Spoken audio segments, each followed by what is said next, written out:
Okay. Hello everyone. Can you hear me? Just to make sure. Yep, we can hear you. Okay, so hello everyone. My name is King. I'm a sophomore at Grambling State University studying computer science with a minor in business management. I would like to welcome you all to this internship bootcamp. Thank you for taking out your time to be here.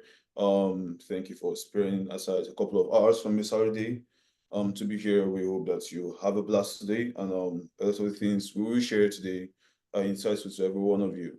So just to give a brief introduction of what new season is. I know there might be a few people here who are new season scholars. So the new season is a foundation, an organization who over the years has aided bring Caribbean and African students to study at various HBCUs across the US.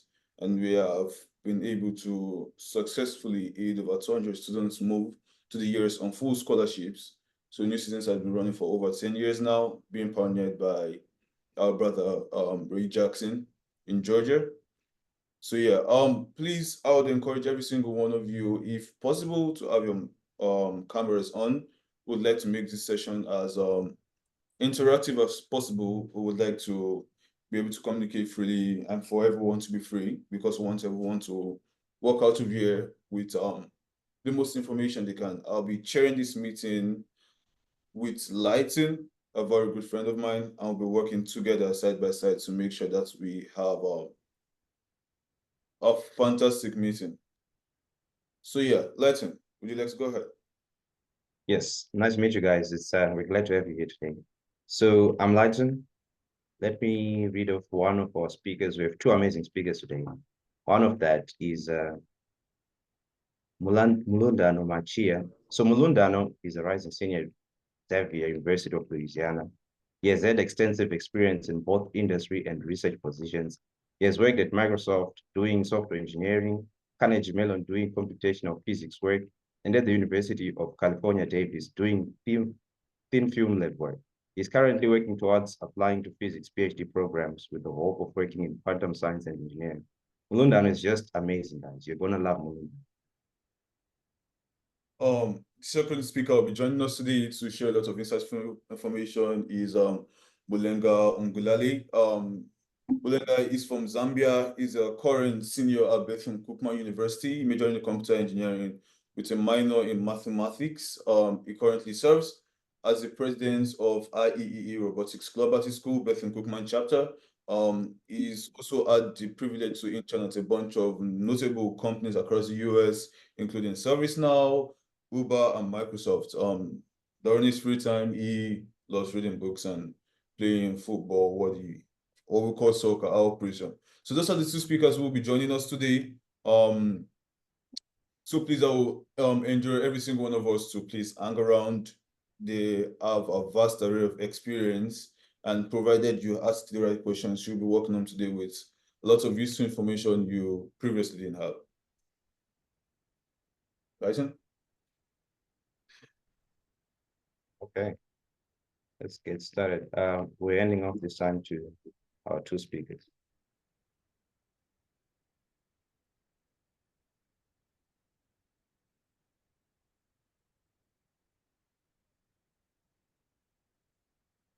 Can everyone get me? Yes, we can. Yeah. Yes, we can. All right. So as introduced by our wonderful Zoom chairs, my name is Mulenga. I'm a senior at Bethune-Cookman University, and I'll be talking about tech internships. And afterwards, Molu will talk about research internships. So before I share my screen and start doing my presentation, I would just love everyone to type in the chat what school they are coming from, like what school are you representing, just to see who's here.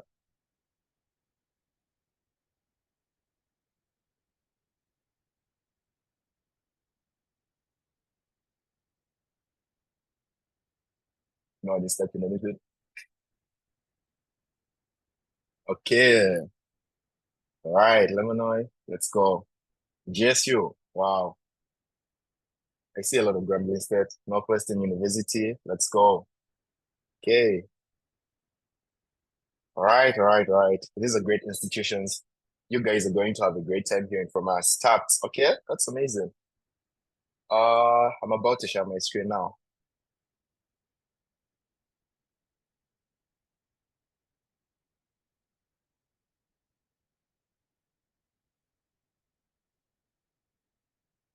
Okay, can you guys see my screen? Yes. All right. All right. Yeah, so Mulu and I will be talking about tech internships and research internships. So what is a tech internship? What are tech internships and why are tech internships important? So yeah, tech internship is basically an internship where students gain hands-on experience and real-world experience by working in different companies. So most of these tech internships typically last from 8 weeks to 1 year, depending on um, your your classification in college and the company that you're applying to. And then why are these tech internships important? So tech internships are important because they help with developing skills and having real world experience. So what do I mean by developing skills? You develop so many technical skills by working on a large code-based system with the company that you're interning with. And it gives you the ability to contribute to what other engineers are doing. You have the ability to read the code of other engineers. And in so doing, you develop skills that you do not know. And then another importance of tech internships is networking. You know, with doing tech internships, you'll find that you're going to meet so many amazing people, so many smart people that you didn't know you meet. You have the privilege to talk to managers of different teams. You have the privilege to talk to teammates that you'll be working with on your direct team, and you learn so many things from them. So tech internships are important because of networking. And the other importance is career exploration. So with career exploration, you'll find that I know there are certain students who are doing maybe computer science, computer engineering, but they do not know what type of field they want to branch in. Maybe they don't know if they want to branch in machine learning or data science and all those good things. So doing a tech internship will give you that ability to explore around and know what you're comfortable with. And then other importance is resume enhancement. With tech internship, you have something to put on your resume. You have good things to talk about on your resume, and that will make you stand out when you apply to different opportunities.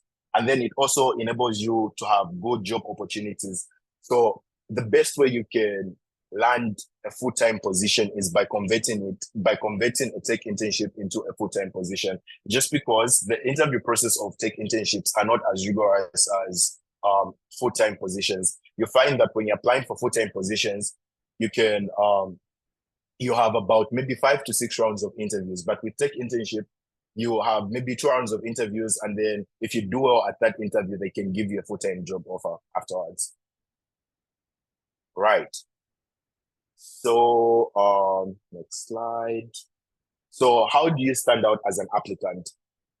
So it's one thing applying to an internship, but how do you make sure that you stand out as an applicant? And I think this is what is very important, because standing out as an applicant is what will distinguish you from the application pool. So the first thing to do in order to stand out as an applicant is by having a great resume. So having a well-crafted resume sets you apart from other applicants and helps you to stand out. Guys, I can't stress the importance of having a well-crafted resume.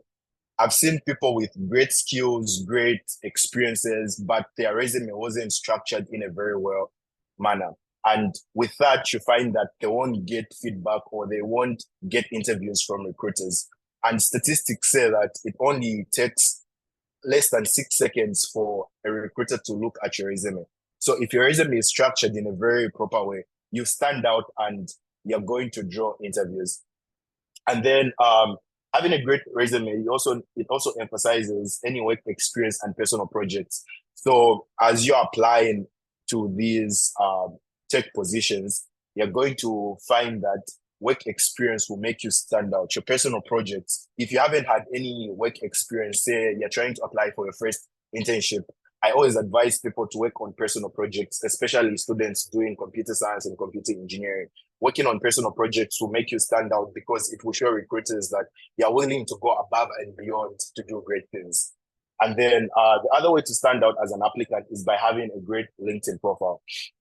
So a LinkedIn profile, having a very good LinkedIn profile is very important. And LinkedIn profile should be different from your Facebook account or your Instagram account.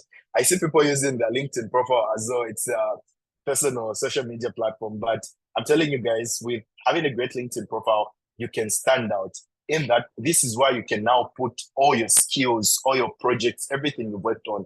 This is how I look at a resume. Is just a small document that gives a glimpse to the recruiters of the things you've done. But with your LinkedIn profile, you can put as many things as possible as you want, and you have to keep it professional. So talking about having a great resume, I'm just going to give you guys an example of how a great resume should look like. I put a template of my resume, and in the following weeks, we're going to have a workshop that will talk about creating a very good resume, but I'll just go through certain things that make a resume great. So here's an example of my current resume. And as you can see, your resume should have your name standing out. It should have a great font. Your name should stand out because that's the first thing that the recruiter will look at. And then your education should come first. You put your education first. Your GPA doesn't really matter. If you have a great GPA, you can put it. If you do not have a very good GPA, you don't have to put it, because I've had so many interviews, and in none of my interviews, no interview did any recruiter ask me what my GPA was. They are always focusing on your projects, your skills, and your past work experience. So the GPA is very optional. And then your professional experience should come after your skills. You also want to put your personal projects, if you have personal projects, extracurricular activities, and interests. So this is how a great resume should look like, because when recruiters are looking at this resume, they'll just skim through for less than 6 seconds and they'll go to another applicant. So if things are not well structured, if you do not have a well structured and well created resume, you'll find that recruiters will overlook you even though you have great skills. Because when you look at this resume, it's very well readable. Like in very few seconds, you find things standing out, and you'll be able to tell that, oh, okay, this person has these good skills. This person has these personal projects and has this professional experience. All right. And then, the next question is, how do I ace my interviews? So once you've applied and your recruiters reached out to you saying, hey, we want you to interview with us, how do you ace your tech interviews?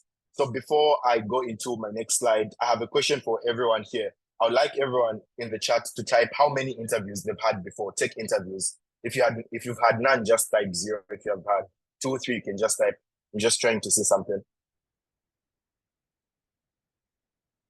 Okay, 0. All right. I see most of you guys. All right, 2, 0. Amazing.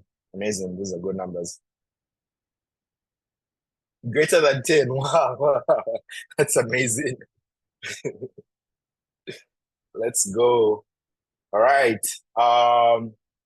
So how do I ace my interviews? Okay. So how do you ace your interviews? So there are two types of interviews that we usually have when you're applying for tech interviews. The first one is behavioral interview, and the second one is technical interview. So with behavioral interviews, these are common type of interviews where employers assess how a candidate has handled previous work situations in the past. So the idea is that past behavior is a strong indicator of future performance in similar situations. So you'll find that recruiters will ask you questions like, can you tell me about a time when you faced a challenging situation at work and how you handled it? So how do you answer such questions? How do you prepare yourself for behavioral interviews? You prepare yourself by applying the STAR method. The STAR method works very well when it comes to behavioral interviews. So with STAR method, you describe the situation at hand. What was the situation? Then you talk about the task. You talk about the actions that you took, then the results. And then when you use the STAR method, you find that you're going to stand out as an applicant. And then you also have to align your responses with company values. I can't stress the importance of researching the company values that you're interviewing with. So say you are interviewing with, say, Microsoft, and Microsoft mission is empowering everyone to do great things. You have to make sure that as you're answering those behavioral questions, you find a way in which you can incorporate their mission statement and their values to show that, okay, this person will align with our company values and this person will be a great fit. And then you also need to prepare adaptable stories for various questions.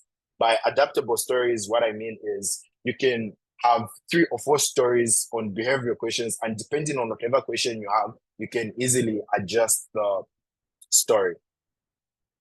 And then the second type is technical interviews. So technical interviews basically focus on coding challenges and algorithms. So how do you prepare for technical interviews? You have to know data structures and algorithms very well. I can't stress the importance of understanding your data structures and algorithms. And then while doing those coding challenges, you have to explain your thought process very thorough. You have to talk your thought process through the interview. You don't just have to write code, because what will make you stand out as an applicant and as an engineer is by being able to share clearly what you're thinking as you are coding.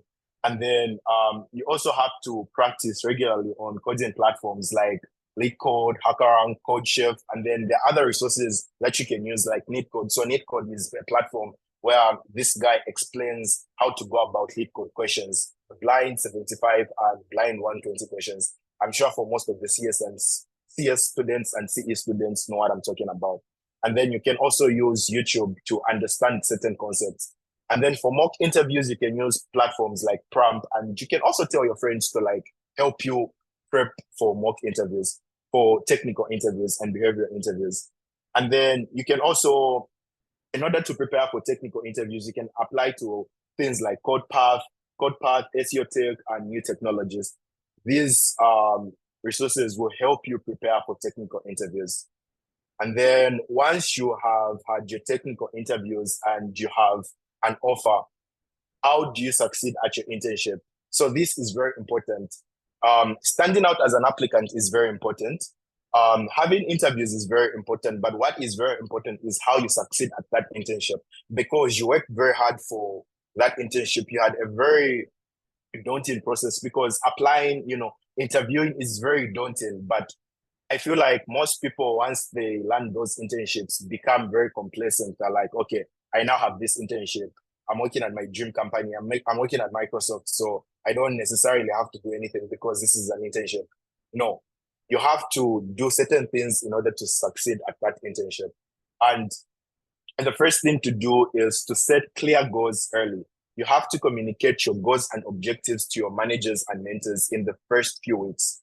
And I remember my last internship last summer when I interned with Microsoft. I remember in the second week, I had a conversation with my manager and mentor telling them, hey, my main goals for this internship is to have a full-time job offer at the end of this internship. And I want you guys to point me in the right direction on how I can succeed. So you have to be very open to your mentors and managers. Do not be afraid. Do not be scared. Tell them, hey, my goal for this internship is to have a return offer after the end of this internship. How best can I do that? I'm asking you guys to point me in the right direction. And then while you're doing your internship, never be afraid to ask questions, guys. Asking questions is very important. There's nothing like this is a dumb question. You have to ask as many questions as you can to have clarity, because it's better to ask questions in the first few weeks than at the end of your internship when you're getting feedback. You'll be like, no, I didn't know how to go about this. Because what your mentors and manager will tell you is like, why didn't you ask questions? And then you also have to show initiative and curiosity. You need to take ownership of projects that you're working on. When you're doing internships, you're contributing to real world projects. You are placed on a team with other engineers. So when you are doing those internships, you want to be very intentional and deliberate with what you are doing. You want to make sure that you're asking clarifying questions. You want to make sure that you've taken ownership of that project. You have to treat it like an egg, like your baby. So yeah. And then another way to succeed at an internship is by building relationships and networking. You know, with internships, it's not just about what you learn from them, it's about what you meet, it's about who you meet. Like at internships, you meet so many great people, you meet people from all spheres of life, and you find that from these same people that you meet, these are the people that are going to help you in the near future. Say by adventure, you do not get a return offer from that same company. You can, from the particular team that you work on, you can reach out to other teams. And the only way you can reach out to other teams is by networking. So network as much as you can at those internships, guys. And then you have to be attending as many social events as possible, you know, participate in after hour events, and go to intern events, because at intern events, that's where you meet very great people. Then the other thing is, while you're doing that internship, make sure you practice self-care. Self-care is very important. And by self-care, what I mean is, you know, go to the gym. If you're in soccer, play soccer. If you love reading books, read books. If you like hanging out with friends, you know, like, don't treat this internship like it's the end of the world. Make sure you strike a balance between working hard and having self-care, like enjoying yourself. Because when doing these internships, you travel to new places that you've never been before. You go to places like, you know, California, Seattle. So do as many things as you can. Go on hikes, like be outgoing, enjoy yourself. I'm telling you, it pays off. So having said all that, where do you find tech internships?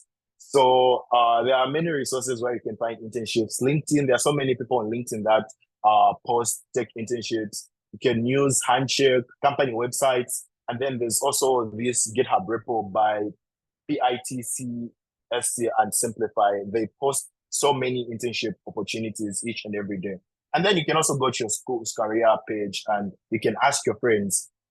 Yeah, so that's how you find tech internships. Having said that, I'm going to hand over to Mulundano to talk about research internships. And then once we are done with tech internships and research internships, we're going to open the floor for you guys to ask us questions that you have. So yeah, research internships. Thank you, Mulenga. So before we start, my name is Mulundano. I am a senior at Xavier, as I was so well introduced. Thank you for that. And I'm here to talk to you about the contrast between research internships and tech internships. So first off, just off the bat, can people put into the chat what they think a research internship is? Because most of the time when I'm asked this question, at least before I did one, I didn't know what it entailed. So just in one word, what do you guys think is a research internship?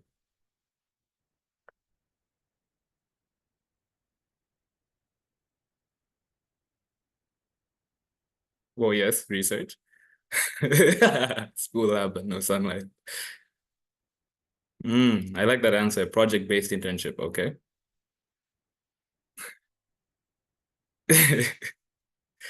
Lab experience is actually a very nice answer. I like that one. Okay. Could you move on to the next slide, please?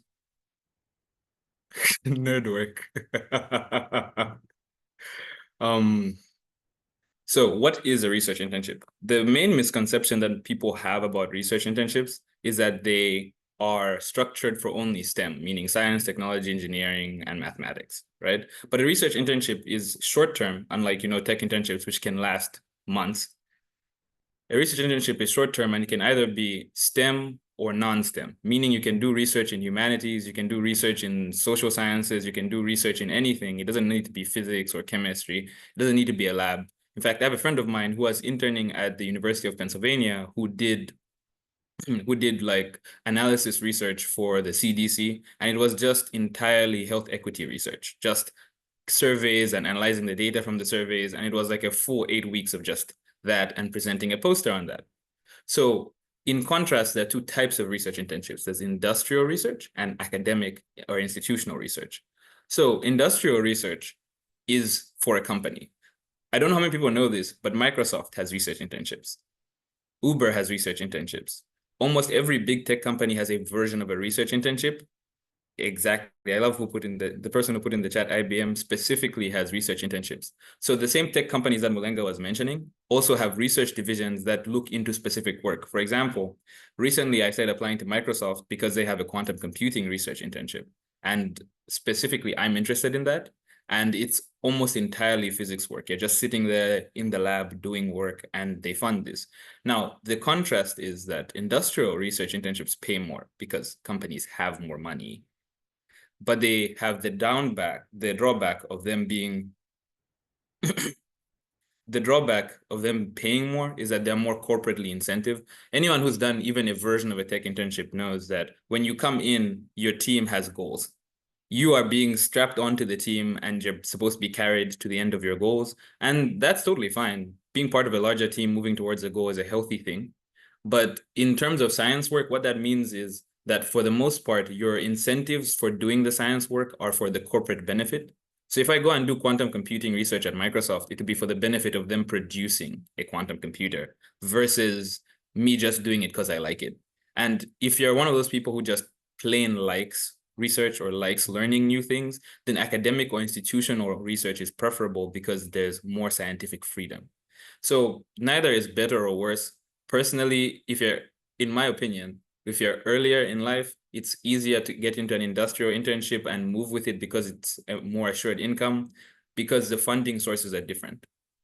Companies have their own money, which they can use to pay for these internships and thus this research. The places which are academic or institutional need to get grants, and grants are finite, and you have to apply for grants, and they're federally based, right? So you should pick your poison. Each one has their own problems. I'm preferential to academic internships because I just have the freedom to do what I want to do. When I was at UC Davis, they just handed me a general project and I was spending 8 weeks just fighting with the science and making my own methodologies, and it was amazing. But in contrast, you are paid less and it's slightly less organized. Moving on. Why do research internships? A lot of these things will overlap with Mulenga, but the thing that stands out the most are the first two things. It simulates research at a graduate school level and allows for stronger applications to graduate school. Now, most of the time, if you're interested in research, you have some overarching goal to keep doing research. Personally, I want to get my PhD in physics, and therefore doing research internships overlaps into being a better research applicant. So when you consider what's going to happen after, like Mulenga said, the internship isn't the end. There should be a goal. There should be a push. For him, it would be, oh, I want a full-time job. For you, at the end of a research internship, it should be, I want you to be my recommender for grad school. The last place I interned in over the summer, my principal investigator, my PI, is going to be my recommender for my graduate applications this fall. And I'm also applying to that school. So that implies that my whole application looks better because someone from that school is vouching for me. Furthermore, the things that you learn in class are very, very structured. You live in an ideal world in the classroom. You put 2 + 2 and you get 4. Now, when you're doing research, there's a lot more nuance, like machinery not working, how to figure out things, figuring out methodology. In my lab, by the end of the summer, I was writing my own procedures for how to do certain experiments, simply because you aren't taught this in class. There's nowhere where you're taught this is how you scientifically think. And that's where you get the leg up with research internships. The same way Mulenga mentioned that there's a gain in your ability to analyze and to work and to have these skills, there's a gain in your scientific thinking. And every time I've come back from a research internship and studied classes, I'm often better at my classes because my brain is more attuned to thinking through hard scientific problems. And opposed to normal belief, and this might not be universal, by the way, because I know some predominantly white institutions that don't always pay their research internships. Most research internships pay. Moving on. Who are research internships for? So just by a show of yes or no, how many of you are considering grad school? You don't even need to want to go to grad school, like to get a master's or a PhD, but just how many of you are considering it?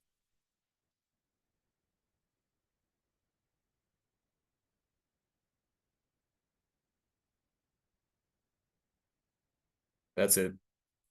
When we started this workshop, I wasn't sure how many people would even consider it, because grad school, like most of the time when I tell people I'm going to go to grad school, they tell me, you want more school for 6 more years of your life? And I mean, I tell them, I don't know, I guess. I'm not really thinking of it as school. So to answer this question, research internships aren't for people who only want to go to grad school. Research internships are just for people who care about the subject that they care about. Yeah, you can move on. They are just generally, research internships are just generally for anyone who wants to do research. If you're considering grad school, if you're not considering grad school, the skills you amass in research internships grow you completely. In research, as opposed to most of the other jobs I've done, doing research on campus has diversified how well I can code because I've had to solve problems you don't have easy answers I can find on Stack Overflow. I've been able to take in newer skills. The very act of doing a research internship has clarified some of my grad school goals and where I would want to go. It exposes you to different people. And thus it leads into the next thing I want to talk about, where to find research internships.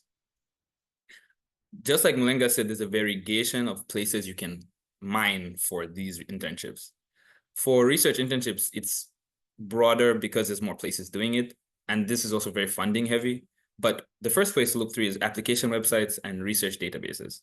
So you have places like Z-Intellect, Pathways to Science, and the American Physical Society or Chemical Society. And these are just 3 short examples. Almost every organization has their own version of research internships, but these are like databases you can comb through for specific research internships. And like I said earlier, you don't need to only want to go to grad school. Research internships are open for anybody. My first internship was at Microsoft and I was doing software engineering. So I didn't have any solid research internships under my belt. But when I applied to Carnegie Mellon, they took me in because of the skill set I had and my desire to learn.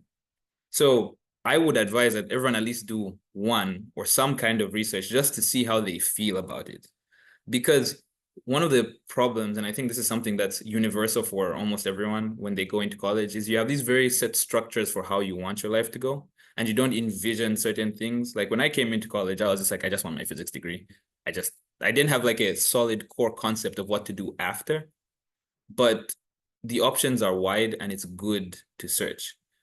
Secondly, there are these things called national labs. These are Department of Energy funded labs that do specifically research. And for example, there's Fermilab and there's 17 of these national labs, by the way. So they're kind of widespread all over the country. When I was in California, we ended up visiting Berkeley National Lab because a lot of my work intersected with the work that they were doing there. So these labs have just a plethora of internships that they're usually giving out to candidates even after graduation. Right now, I've applied for a few post-bac research positions at these national labs. And lastly, LinkedIn. I tell you guys, I didn't know the power of LinkedIn. And then I reached senior year, and now I spend almost all of my time combing through the job site at LinkedIn. Like every day I visit it like 5 times because I'm like, oh, because I'm about to graduate, so I need to start thinking about these things. And now LinkedIn is more open than Instagram or Facebook or whatever. And and I tell you, LinkedIn is a goldmine, and I don't think we've abused it as well as we could, not only for networking purposes, but also for finding jobs. Half of the things I've applied to have come from LinkedIn. Could you move on to the next slide? Now, furthermore, how do we get these research internships? You need to know your audience. PIs, principal investigators, look for passion and ability to learn. Now, unlike a tech internship, pardon me, you probably won't have an interview for a research internship. Most of the time, it's kind of like applying to grad school or undergrad. You have a set of essays, you have your resume, and it's sent out and they decide whether they want to take you or not. It's far less rigorous, but the difference with that is it's more involved in presenting yourself, because you only have one opportunity to present yourself, because there's not normally interviews or anything like that. You only have a one shot into presenting yourself. and they assess you based on what you've written in your essays, what you've put down in your resume. So like I said, this is overlapping a lot with what Mulenga said. You need to know your audience. For a tech interview, it's very good. For a tech interview or for a tech internship, it's very good that you have your projects. Same applies for a research internship, but it's very hard to just do a research project, right? And it's kind of counterintuitive to do a research internship to get a research internship. You get what I mean? So what most PIs look for, especially if it's one-time research, is do you have the knowledge? Like, have you taken the prerequisite classes to do this research? Most of my research was on magnetism and magnetic materials, and I had just previously taken an electromagnetism class. So I was well prepared to have a full-blown discussion about magnetism. Most of the research internships you'll find start taking in as early as sophomore year. And the reason they do this is so that you can at least have some version of classes under your belt. In contrast, my Microsoft internship took me my first semester at my school because I had previous projects and previous work that I had done and I knew how to code. They didn't particularly care too much about my classes. They cared about my experience, but research internships need you to know things. Lastly, this is why I put down specifically work hard in classes, because it would serve you better in your resume if you put down the classes you've taken, or if they don't ask for it specifically, put down your GPA. Here it matters if you've passed your classes, because that's a determination of how much you understand the subject matter you're going to do research in. And this is across the board. If you're going to do humanities research, you also need to pass your humanities classes. If you're going to do social science research, you need to pass your social science classes. It's a very odd contrast, but because research is a more academic field, it cares more about your academic standing. And lastly, and I had to underline this and capitalize this because scientists don't work this way. Almost every kind of scientist I've met, whether they're social scientists or, they are STEM scientists, even me, we struggle with the concept of networking, and we'll have a really good internship on networking, but you need, I swear, you need to network, because the last internship I got was because of someone who's in this meeting, actually. Because she mentioned the internship to me and I applied and she had already gotten in and I was there, it allowed me to have access to this program, which a bunch of other people at my school didn't apply to. So talk to your professors. Research internships aren't as specific. Your professor who's teaching you math could have funding to do research. Like, I'm auditing a discrete math class. Yes, I'm a nerd. I live with that fact and I will accept it. I am auditing a discrete math class. And the professor there saw I was interested, and he was like, oh, hey, are you like looking to do math research, like theoretical math research? Because like I have funding from the NSF, the National Science Foundation, and I can pay students. It's just nobody wants to do research with me. The first research internship I got was with my professor at school. So professors who are walking about could actually just throw you money. So, pardon me. So one of the things that I'm trying to emphasize is that networking allows you to spread. So talk to your professors, make a good impression on them, reach out to them, ask them if they have funding or they're willing to do research, visit career fairs, go to your school's like annual research poster session, go to their career fairs, speak to the graduate office on your campus, because they can help. Trust me. It sounds very counterintuitive because everybody's picture of academia is like, oh yeah, no, I'm just in the lab with my books, no friends, no people, no sunlight. But unfortunately, that's not how it works. If you don't talk to people, you won't get any kind of work. It's imperative that you network like your life depends on it, because half of the opportunities I've gotten are because I networked. I talked to my professor, and like 5 of the conferences I've spoken at were because of him. I talked to my professors, and half of the internships I've gotten are because of it.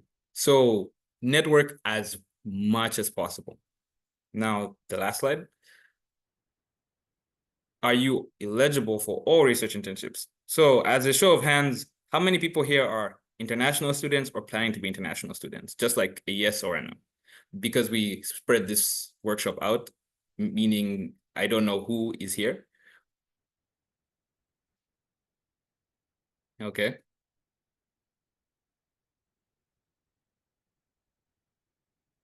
So from what I'm gathering, most people are international students. and this is something that needs to be made clear. The big distinction between tech internships and normal research internships is the source of funding, and therefore their ability to legalize your working there. At Microsoft, when I interned there, they were just like, oh, you're an international student? Do you need visa help? We have a legal office. Cool. Just show up. It was like the moment I got the internship, they're like, we have the money and the time and the legal office. It's fine. It's fine.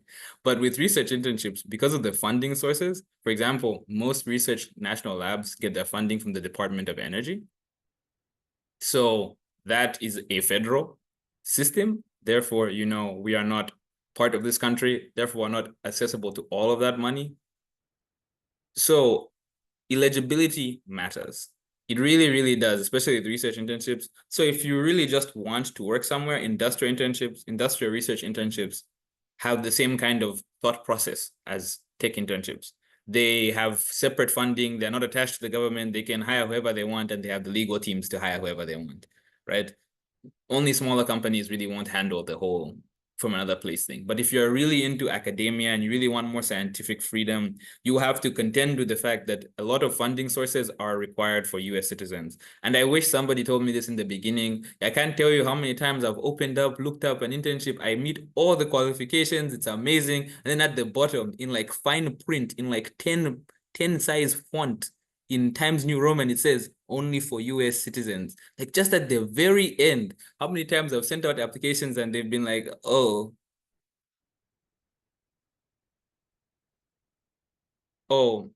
pardon me.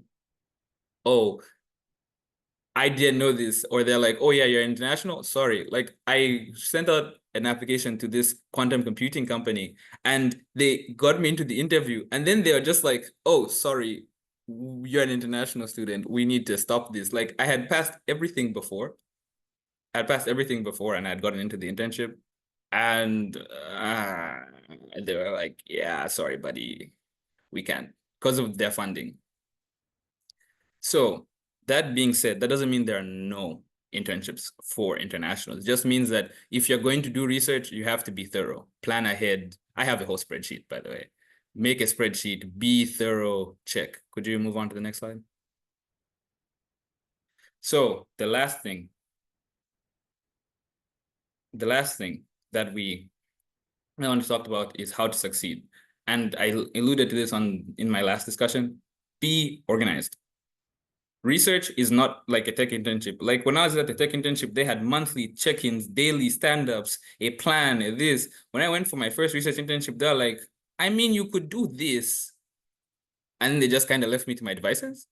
And relatively speaking, whether there's more guidance or not depends on the predisposition of the principal investigator of the place you start reaching out to. Just to be clear, you need more organization. At least in my opinion, there's a lot more organization that goes into research internships than tech internships, because most of the time you join a research group that's at the forefront of science. So they don't know. Like my research group is doing work that's so far ahead. The one I did over the summer, that's so far ahead that there's no other scientific resource for it. Like every time I'd ask them questions, they would be like, nobody knows. We're the ones who are answering the questions for people. We're the ones who are doing the research to answer the questions. So most of the time it's just, there's a lot of self-guidance. There's not a lot of documentation, the same way it would be in a tech internship. So being organized helps. If you put garbage in, you will get garbage out. So if you don't organize yourself from the beginning, your output will be problematic and then nobody won't recommend you. Like Mulenga said, ask a lot of questions. Ask a crazy amount of questions. Chew their ear off. Ask questions to the end of time until they, like when I was there in my first week, I asked about everything. I asked what a magnet was. I asked everything I could. I behaved like a 1-year-old. I asked about everything in the lab so that by the time I was done, they could just leave me to work independently in the lab. You don't want to be that person who in their last week doesn't know how to do something. And you need to set goals. Like I'm sure my fellow Zambians in here will but I've heard this a lot from all of our little seminars: SMART, specific, measurable, achievable, relevant, time-bound. So SMART goals, as much as it sounds redundant, are useful. You need these goals. Like what I would do for myself every week is I would say, okay, I want to do this by the end of the week. We need to do this. I need to set this down, and I would note it down. And I would make it something small. Like I wasn't saying I want to get a Nobel Prize by the end of my internship. That is infeasible. But I was saying, oh, I want to understand how this machine works. I want to have part of my poster done by the end of the week. I want to have this data logged down and graphed by this day. And lastly, find non-research hobbies. Mulenga was right about that whole self-care thing, but it's especially heavy in research and graduate school because nobody's dictating your time. There's not like some massive deadline. You can do your PhD or your master's, technically speaking, for as long as you want. Once you've crossed a certain threshold, you're just doing research. So the time you finish your PhD or whenever, or the time you finish your research is really bound by you. So you can end up in a situation where you're just always working, and that is very poor output because you won't be working at full capacity. When I was in California, I would draw, I would read, I would go rock climbing, I would do anything that was non-research based. Every time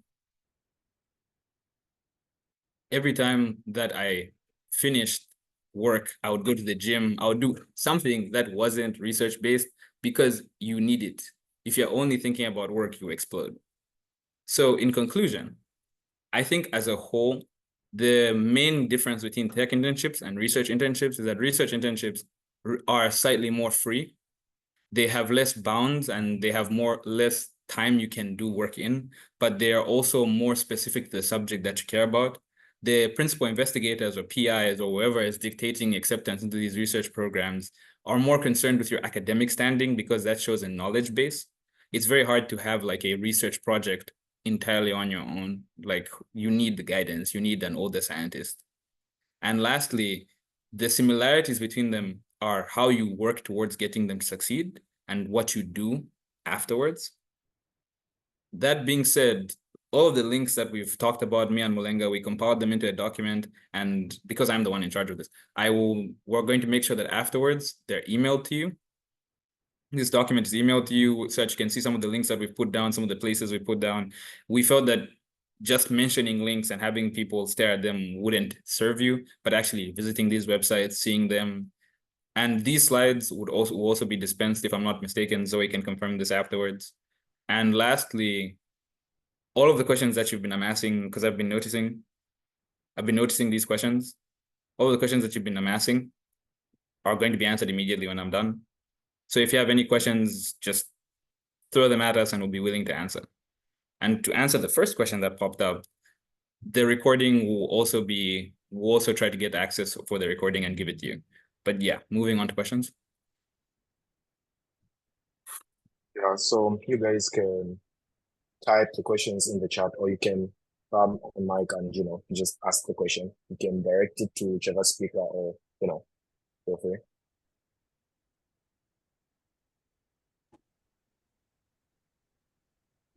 Okay, I think I can go first. So thanks for the talk, guys. So my question is, I'm now a sophomore. Lead code is a grind, and I know that. So my question to you is, how did you balance lead code, academic work, and other social activities? What has worked for you in this regard? Okay, I can go first. So when you're lead coding or you're preparing for a tech interview or whichever type of interview you're preparing for, it's very important to just prioritize what's important to you. Like I said, you need to have that balance between you doing your schoolwork and finding that you're putting in so much time to lead code. And then when it comes to lead coding, do not just go on lead code and solve each and every question. There are certain questions like the blind 75 or blind 150. Those are the type of questions where most interviewers draw patterns. So if you can maximize on understanding the blind 75 questions and draw certain patterns, I can assure you that you'll be interview ready. Yeah. There's a question in the chat. just for everyone's context, the question is asking, do you think doing other non-research based internships in your second or final year makes it harder to get into grad school? The answer to that is no, because generally speaking, from all the PIs that I've talked to and all the people that I've talked to, what they care about is research experience and the skills you've amassed. I asked my PI if like my Microsoft internship would, detract from my chances if I haven't been like doing research from the go. And their answer was no, no, no. What we care about is how you use those skills for your research. It's good for you to explore, especially if you are not settled, especially relatively early in your undergrad career, like your second year. The benefit of research internships is because, and this is something that I did not mention, the benefit of research internships is you can do them during the semester for your professors. You can technically intern with your professors. And because it's on-campus work, it's completely legal for international students. Very important, totally legal, because it's on-campus work. I did not want to work in my cafeteria, so I did research on campus. So yes, you can do non-research internships. You can work around. The idea is just to make sure that you have enough research experience by the time you graduate such that you can make a case for the area you want to study in.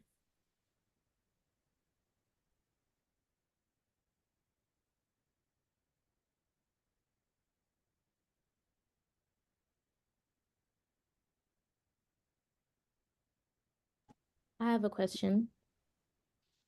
When you were talking about networking, like you were saying, a lot of us STEM people, we just, hide and we don't really go out there and try to network that much. So I've tried to network, and not that I can't, but then it's the maintaining of those relationships. Once, you reach out to a professor, you start talking, but then because I don't know if it's an African thing or if it's a Zimbabwean thing, but you don't want to also feel like, you're bugging someone or you're just trying to kiss up to them by constantly trying to reach out, constantly trying to make conversation and seem a little bit irritating. But then you need these opportunities. So how do you go about, maintaining those relationships without like overstepping boundaries, but remaining like respective, but also continuing to show that you're really interested in, keeping the relationship active, if that makes sense. This is an amazing question. And my answer to this is African people tend to, at least Zambian people, let me not generalize, we tend to view professors as these aloof people who don't have the personal attachment.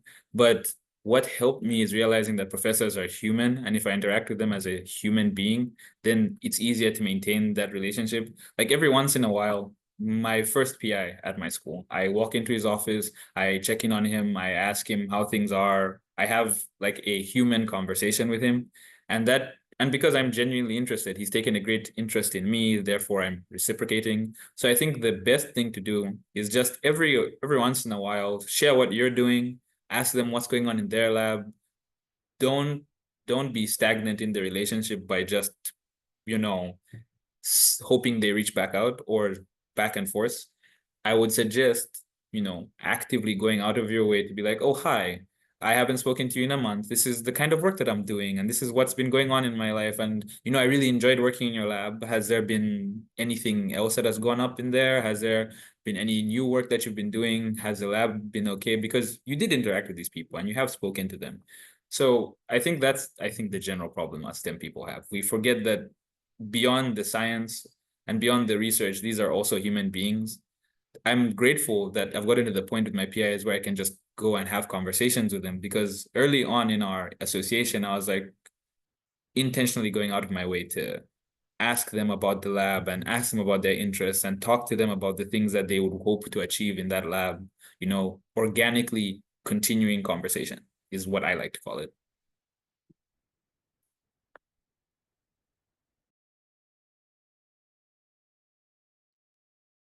I think there's a question for me in the chat, Rohan. It says, if you were an international freshman studying computer science at BC right now, what would you do differently? So I am still an international student, but going back in my freshman year, I feel like what I would have done more is reaching out and putting myself out there. I feel like one thing that stopped me from standing out or jumping on so many opportunities when I was in my freshman year was imposter syndrome. I was so scared, especially, coming from Zambia. This was my first time programming. I had no experience, and I was like, okay, if I reach out to companies like Microsoft, Google, what am I going to say? Are these guys going to even, get me? So just preparing yourself adequately is important. And that's how I overcame imposter syndrome. I remember when I was going to my second internship at Uber, I was so ready for it because I prepared adequately. Like, I made sure I understood the classes that I was taking. I did as much programming as I could. I worked on so many projects to make sure that I was ready for my internship. So one thing that I would have done differently is by just preparing myself adequately for all the opportunities that were coming my way and making sure I was putting myself out there. Yeah.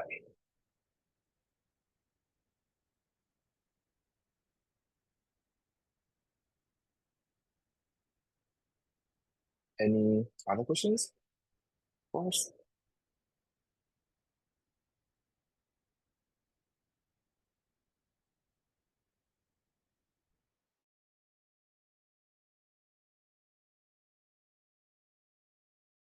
Hey, can you hear me? Yes, we can. Yeah. Okay. In terms of, you should build projects and all that for your freshman year, that's a good place to start. So, like, when you go online, you see a bunch of different projects that might not really be the best thing. Maybe they tell you to build a calculator or something that doesn't really, maybe might not be really useful to. So, like, how do you advise to um go about like building projects? Like, how do you start? Like, do you just I don't know if you're getting me. Like, what type of projects do you think will be necessary? I know they say you build something you like, right? Okay, and maybe something you like, it's Yeah. really ridiculous, you don't know where to start from. Like, so what are like small steps you could take, to actually start to build something meaningful as a project? Yeah. Yeah. And I love how you phrased your question. You talked about building a calculator and how it might not be useful. So that's a mindset I had as well in my freshman year, but that's a very wrong mindset. Every project is important. Obviously, as you are growing up high, as you start progressing to your sophomore year, junior year, and senior, you want to work on bigger projects. But remember, the reason why you're working on these projects is not just because you want to showcase them on your resume, but you also want to learn. Learning is very important. And, one thing that I advise people is take one programming language, say maybe Python, Java, C Sharp or C++, any language, do projects in those languages. Like you can start from easy projects like Hangman.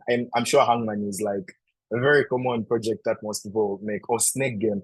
Those small projects. The reason why you're doing those projects is because you want to understand the concepts of programming. You want to understand things like object-oriented programming, looping system, like all those things will help you prepare yourself for these tech internships because you understood how you worked on those projects. And I'm telling you, there's nothing like a small project or big project.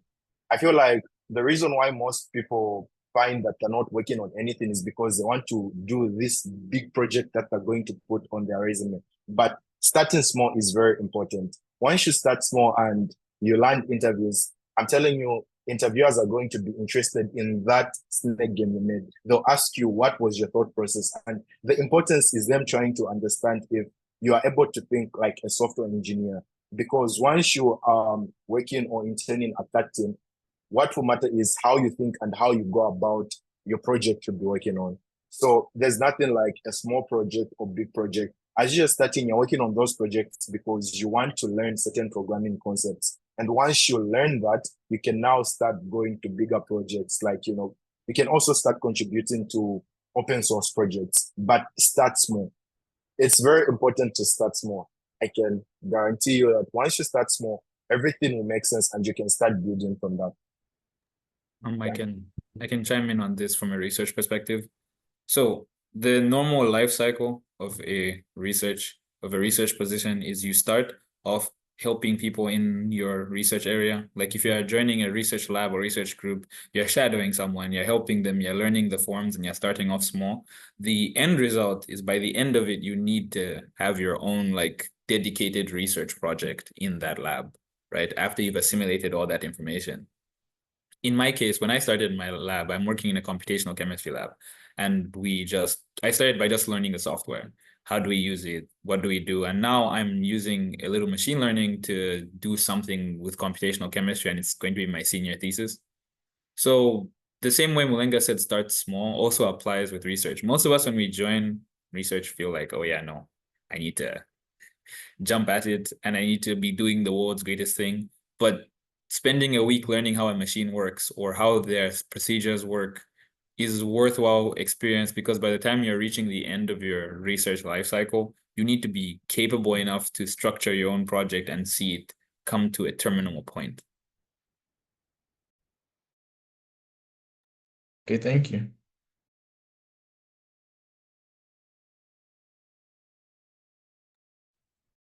I think there's a question in the chat.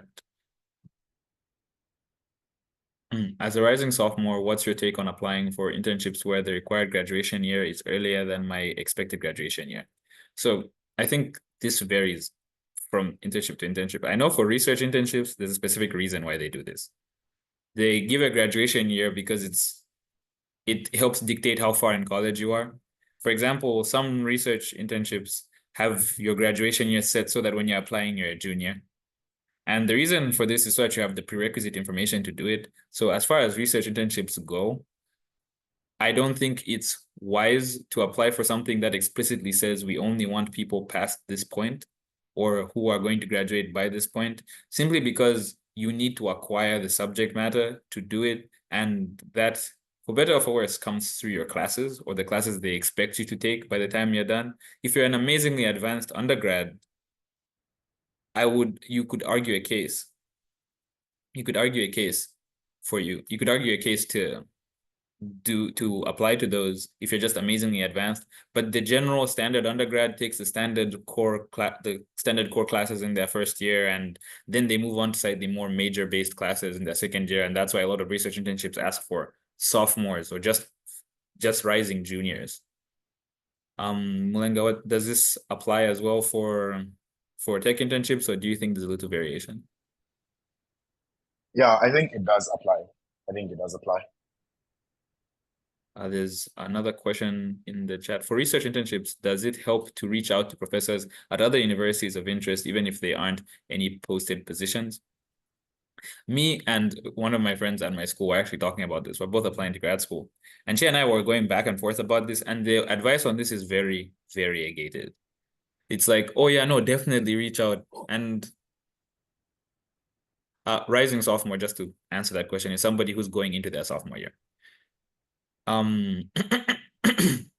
But research internships, going back to the first question, research internships, the way they're structured usually is based on a professor's funding and a lot of that has to do with how the professor feels as a person. So if they haven't posted open positions, it might just not be in their personality to do so. So for example, while I've been applying, some professors will outrightly say, email me. With my email, it is right here. Email me if you want a research internship or a research position. I am willing to read your emails. And some professors just won't. So I think this is to answer your question, I think this is a case-by-case basis. There's no one size fits all. So for some professors, it might help, and for others, they just don't have the bandwidth. For high research institutions, the professor might be getting hundreds of emails. So I think it's good to research the professor you want to reach out to first. Research them, see what they're like, see what the group they might lead is looking into. And if they're open to taking in students with direct emails, then you're free to. And that's a position that I've been standing on. And the professor openly puts on their website, if you want a position, reach out to me, then it's safe to do so. But generally, it might not be not even because they don't want to read emails, just because most professors get hundreds, especially if they're at a very high level of research. So we have like a backlog of questions. So I'll let Mulenga handle his questions through that, and then I'll go over the ones which are aimed at me. Yeah, I'm going to start with a question by, I think, is it Belema Roberts? Sorry if I'm butchering your name. It says, do we need a website portfolio for internships? And how do we look for and contribute to open source projects? So I'll start with the second part of the question. With us open source projects, there are so many sites online that have, so there's this GitHub that has a list of open source projects that you can contribute to. I think I'm going to add it to the doc that we're going to share with everyone. And then with portfolio, do we need a portfolio, a website portfolio for internships? I mean, having a portfolio is important, but it's not needed. Answering the question directly, it is important having a website portfolio because it showcases that, you know how to do web development. And on your website portfolio, that's why you can also add other projects that you worked on.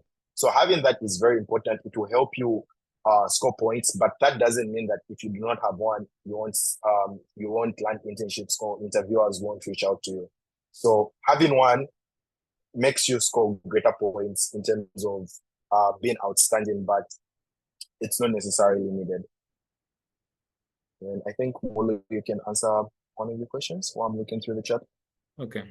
So just to put a cap on what Mulenga said, last summer, I had also interviewed with Google and I got into the last round of interviews because I was just applying to internships and Google had reached out to me.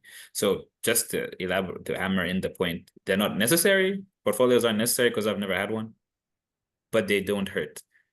What's a thesis? So a thesis is just a body of written work on a specific research project that you do. You do one at the end of grad school. You do one at the end of a master's. You do one, some schools do one at the end of undergrad. And I specifically asked for my senior project to be turned into a capstone, into a thesis, pardon me.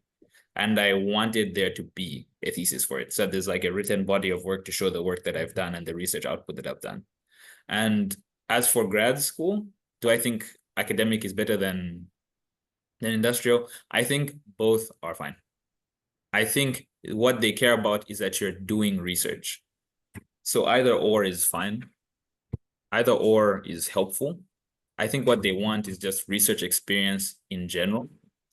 If you don't get any research experience, it's not like the knife that ends your grad school hopes and dreams, but when you have prior research experience, it's a very clear sign that you are able to do research because a graduate degree is mainly research. So to answer your question explicitly, neither is better than the other. They just both have their own way of doing things, and it depends on how you feel about either way.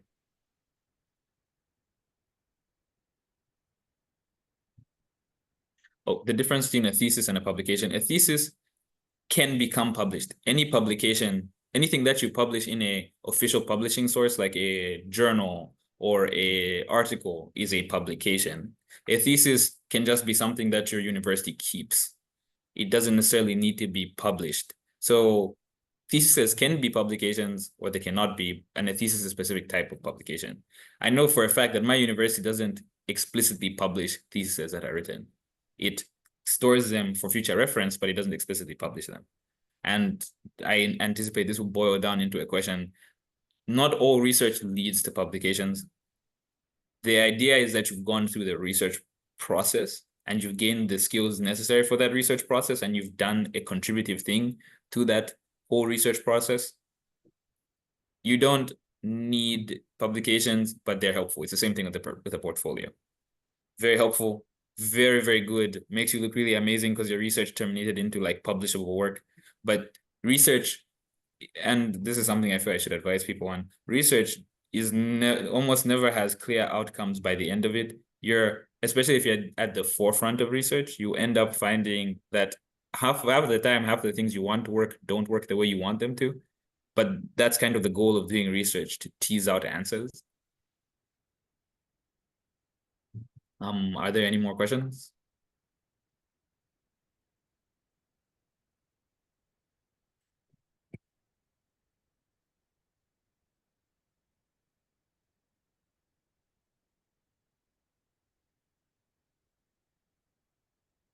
Sounds like final questions. I think we can, final questions, we can maybe hand over to the chairs.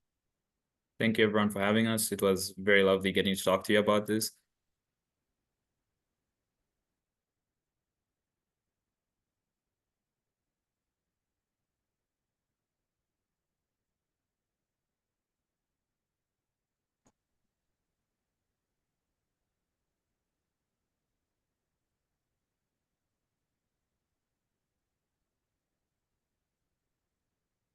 Okay, Let's so thank you, Mulundano and Machia. That was amazing. I actually didn't know about research internships, so you always learn something new. And just to say something, we have these workshops every Saturday. The next one, same time, every Saturday until the end of the month. You can follow us on our social media platforms. We have LinkedIn, Instagram, and Facebook. I'll share those in the chat. King. Yeah, so thank you very much, both of you, for the very insightful session. And thank you most of all to y'all decided to take out your time to be here today. We sincerely appreciate you, and we thank you for taking out your time to spend this piece of time with us. We hope that this session was insightful to every single one. Please join us same time next Saturday and the next one and the next one up until the end of the month. One thing that gives us joy as international students is when we see our fellow students succeeding. So please, we'd love for you to join us next week. Then there should be a survey. Do I have the link to that later? Give me a sec. So we're going to send the, I think we're going to send the survey across to you.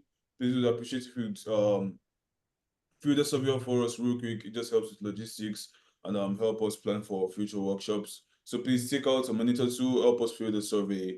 And thank you all very much for your time. Have a blissful Saturday, and yeah, take care.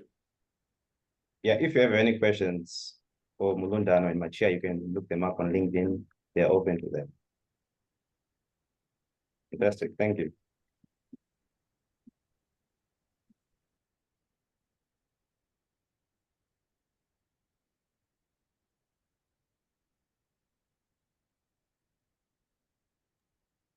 Thank you, guys.